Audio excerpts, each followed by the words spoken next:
Amikor a kisfiam megfogant, akkor a férjemmel így leültünk, és megbeszéltük, vagy hát én mondtam neki, hogy én nagyon szeretném otthon világra hozni, és ő megmondta, hogy az nagyon jó, mert hogy ő biztos, hogy nem megy kórházba, és akkor így teljesen egyhangúan úgy döntöttünk, hogy otthon a saját házunkban, a saját környezetünkben fog megszületni. Nagyon-nagyon nagy szerencsénk volt, mert borzasztó nagy támogatást kaptunk az egész várandóság alatt. Egyedül a házi orvosom kezdett el ilyen rémtörténetekkel traktálni, hogy mennyire felelőtlen vagyok, és hogy azt a gyermeket inkább kórházba kéne szülni, és hogy az úgy van rendjén. Én meg így valahogy nagyon határozottan azt tudtam mondani neki, hogy szerintem azzal semmiképp nem segíti a folyamatot, hogy elkezd nekem negatív történeteket mesélni. Úgyhogy így valahogy talán ott volt az a pont, hogy azt mondtam, hogy így lesz egy fal, és nem fogok beengedni semmilyen negatív dolgot. Ezt én elhatároztam, illetve mi elhatároztuk, és innentől kezdve így lesz. És amúgy ez így az egész életünket eléggé jól végigkíséri, hogy amit így határozottan érzünk, hogy mi az utunk, és azon kitartóan megyünk, akkor azt így meg is tudjuk valósítani. Akkoriban még, mondom, így nem túl sok mindent tudtam az egészről, de valahogy, ahogy benne volt a pocakomban, így azt éreztem, hogy semmi másra nincs szükségem, csak a saját megéléseimre és a megérzéseimre és az ösztöneimet követtem. Amikor megindult a szülés hajnalban, így csak annyira emlékszem, hogy így mondtam a férjemnek, hogy így kezdődik. És így az volt az első, hogy mondta, hogy akkor ő most tüzet rak, mert egy novemberi baba, és főzte át, meg hogy így rögtön elkezdtek bekapcsolni nála ezek olyan funkciók, hogy jó, akkor most itt segíteni kell, és melegséget kell létrehozni. Valahol ő volt a dúlám, amiért elképesztő hálás vagyok. És ez az igazság, hogy az egész szülést ketten csináltuk végig, az utolsó 1 órában, ez egy 12 órás folyamat volt, és az utolsó 1 órában mondtam neki azt, hogy na, most itt valami más fájás van, és hát akkor elkezdődtek a kitolások, vagy kitolási fájdalmak, és akkor hívta fel a bábánkat, aki 1,5 óra alatt tért ki. Nekem az a 1,5 óra az olyan volt, mint hogyha így behunytam volna a szemem, és kinyitottam, és ott voltak. Rögtön mondták, hogy oké, nem vizsgálnak meg, hanem akkor válassz szakpozíciót, és hogy igazából itt van a baba feje, és hogy akkor most szülünk. És hát ott volt egy pont, hogy így, oké, jó, de milyen póz? Minden, amit előtte így megtanultam, vagy hát, hogy így én jogáztam nagyon sokat a várandóság alatt, és akkor sok vajudó pózt átvettünk, meg nagyon sok téma feljött, hogy mi az, amivel lehet segíteni mondjuk akár a kitolási szakaszt. Hát ez így mind eltűnt, és akkor végül volt egy ilyen 4 kézláb próbálkozás, az így nem volt az igazi, és akkor mondtam, hogy na jó, akkor így állva ki kell googolnom tulajdonképpen, mert végig feküdtem. Tehát olyan érdekes, hogy maga a vajudás alatt én kb. Egy pozícióba feküdtem, így az oldalamon, és csak így Marci, csak a férjem kezét fogtam, és így ennyi teljesen elég volt ott abban a 12 órában, hogy néha aludtam, néha pedig jöttek a fájások, ráültem arra a hullámra, és hagytam a folyamatot véghez menni.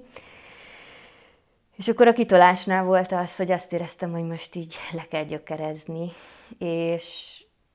és nagyon-nagyon jó volt az, hogy ugye 2 bába jött, hogy az egyik bába engem segített, a másik bába viszont a férjemet, és hogy kipárnázta tulajdonképpen neki a hátát, és ezáltal meg tudott engem tartani, ami azért nem volt egy egyszerű feladat, mert szerintem olyan erők szabadulnak fel a nőkből szülés közben, hogy kézzelfoghatatlan, vagy hogy ilyen elképesztő. Hát az ott egy ilyen kemény menet volt, de párkitolással kijött. Ott például nekem elképesztő nagy segítség volt az, hogy lenyúltam és megfogtam a fejét, és éreztem, hogy így úristen, tehát, hogy tényleg mindjárt itt van. Úgyhogy így egyszer csak kicsusszant, az egy ilyen elképesztő megkönnyebbülés érzés volt.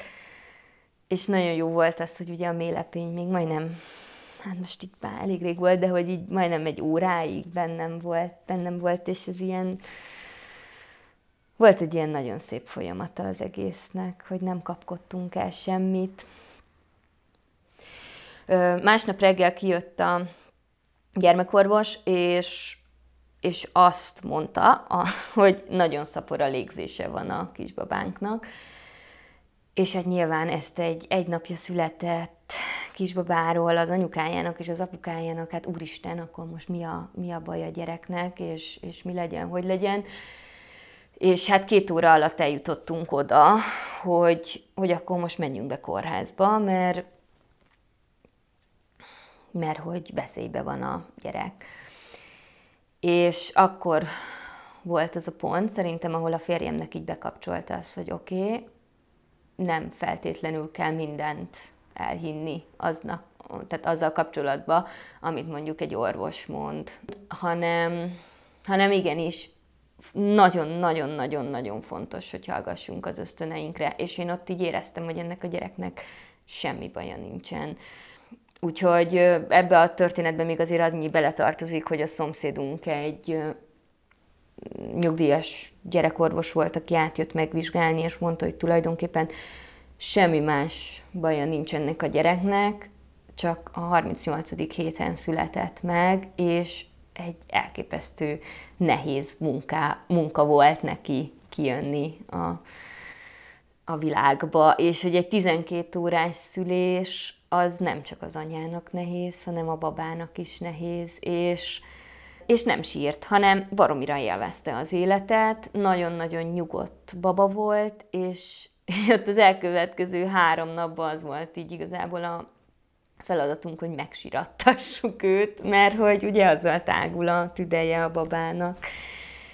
És 1-2 napon belül helyre is állt szerencsére, és semmi, az égvilágon semmi baja nem lett, és azóta sincsen neki, úgyhogy ez egy óriási tanulópénz volt, és azt érzem, hogy ez azóta is így végig kísér minket, és tudunk ezen a hajón utazni közösen, hogy a megérzéseinkre hallgatunk. Ez nyilván nem azt jelenti, hogy semmilyen szempontból soha nem kell orvosi jelenlétnek jelen lennie, mert igenis vannak olyan esetek, de nagyon fontos az, hogy hallgassunk a megérzéseinkre. Úgyhogy hát ez volt az első békés és meghitt otthonszülésünk. 1,5 év van a 2 gyermekünk között, és hát a várandóság alatt nagyon-nagyon fáradt voltam, nagyon-nagyon jelen kellett lenni a kisfiamnál, aki akkor tanult meg járni, akkor fedezte fel a világot. Úgyhogy hát és bekövetkezett januárban, ugye bejelentették a Covid-ot, aminek következtében kb. Az utolsó 3 hónapban minimális segítségünk volt, mert nagymamák bezárkóztak, úgyhogy az utolsó 3 vagy hát 2 hónap az elég intenzíven telt. Ő áprilisban, tavasszal született meg. Hát az első szülésemhez képest egy sokkal-sokkal gyorsabb folyamat volt, mert 5 óra alatt zajlott le az egész. Őt vízben szültem meg, és egyébként fantasztikus volt, de sokkal-sokkal jobban ott voltam fejben az egész születés alatt, vagy hát az egész szülés alatt. És igazából egy olyan rész van, ami nagyon-nagyon megragad bennem, hogy nagyon sokáig 4 kézláb voltam, és volt egy pont, ahol így nem haladtunk tovább, és akkor az egyik bábám mondta, hogy váltsunk pónzt, és hogy egy kicsit feküdjek a hátamra. És az ott egy elképesztő érzés volt, hogy hátrafeküdtem, valahogy a lábam magasabbra került, mint azt én így kényelmesnek éreztem, és minthogyha az összes nő, akinek olyan szülése van kórházban, ami nem egy természetes folyamat, és belekényszerítik egy olyan pózba, ami a legkevésbé természetesebb póz, vagy a legkevésbé segíti a babának a kijövetelt. Hirtelen oda kerültem ebbe a pózba, és azt éreztem, hogy így úristen, az összes nő fájdalma, és az összes nő szenvedése az így rám települ. És akkor volt ez, hogy így mondtam, hogy nagyon most így villámgyorsan ebből a pózból valahogy kerüljek ki. Hát ott még úgy nyilván nem tudatosult 100%-osan bennem, de hogy utána jutottam el arra pontra, hogy azt mondtam, hogy na jó, nekem így a nőket kell segítenem a szülésük alatt, és hogy ezzel szeretnék foglalkozni, és utána döntöttem el, hogy dúlaként fogok dolgozni. Visszakanyarodva a szüléshez, miután vagy volt ez a megélésem, utána így felgyorsultak a dolgok, tehát hogy valamiért ennek így ott jelen kellett lennie. Én az első szülésnél végig ilyen zenbe voltam, csendben, de ami tehát nem lényeg, hogy csendben legyen a nő, de hogy így nekem ott a végén volt csak olyan, hogy na jó, itt most ordítsunk egy óriásit. A kislányom születésénél meg így kb. Végig ez a minden hang, és minden fáradtság, és minden így kiömlött belőlem, és hogy ez elképesztő sokat segített. És hogy ugye ez nagyon nehéz, hogy tudom, hogy mondjuk kórházban ezt nagyon sokszor nem engedik meg az anyukáknak. És akkor tényleg olyan intenzitással jött ki a világra, ami azóta is megvan benne. Tehát, hogy vele nem volt olyan, hogy nem zsírt velé, ordított, mint a fába szorult féreg, de közben meg olyan vidám sírás volt, és egy ilyen elképesztő nagy megnyugvás és fellélegzés volt, hogy oké, kim van, és igen, tehát, hogy ezt akármilyen nehéz kimondani, nekem a második várandóság az egy ilyen eléggé megterhelő várandóság volt, és már úgy nagyon szerettem volna túl lenni rajta. De a második szülésem az egy ilyen tipikus példája volt annak, hogy elfoly a magzatvíz, elindulnak a fájások, rendszereződnek a fájások. Az első szülésemnél egyáltalán nem rendszereződtek a fájások, ezért sem hívtuk talán hamarabb a bábákat, mert azt mondtuk, hogy hát jó, hát hogyha majd 2 percesek lesznek, akkor felhívjuk, de nem lettek 2 percesek. Itt a példa arra, hogy teljesen 2 különböző szülés, és mind a 2 csodálatosan végződött. Nem repedtem, semmilyen sérülésem nem lett, a gyerekek is jól vannak. Úgyhogy visszagondolva nagyon, nagyon hálás vagyok, és nagyon csodálatos, hogy ezt a 2-t így megélhettük. És hát jön a 3, úgyhogy őt meg már dúlaként fogom megszülni, ami hát egy jó nagy tanulás.